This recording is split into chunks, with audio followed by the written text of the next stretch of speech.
দেখুন বন্ধুরা, আমি একটি ব্যাটারিযুক্ত গাড়িকে কিভাবে চার্জিং গাড়ি তৈরি করি।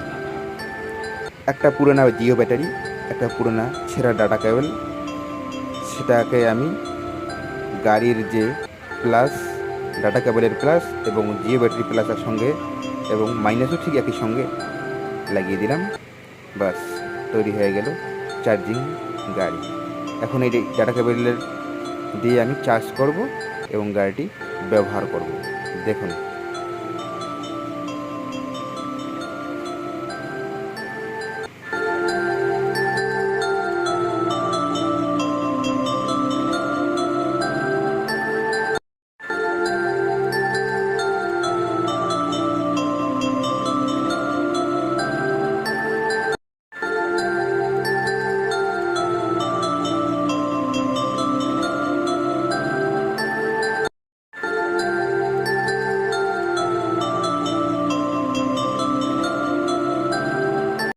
দেখুন বন্ধুরা, আমি একটি ব্যাটারিযুক্ত গাড়িকে কিভাবে চার্জিং গাড়ি তৈরি করি।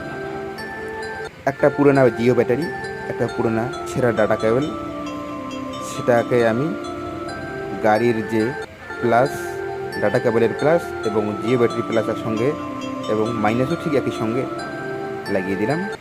বাস, তৈরি হয়ে গেল চার্জিং গাড়ি। এখন এই ডাটা কেবলের দিয়ে আমি চার্জ করব এবং গাড়িটি ব্যবহার করব। দেখুন।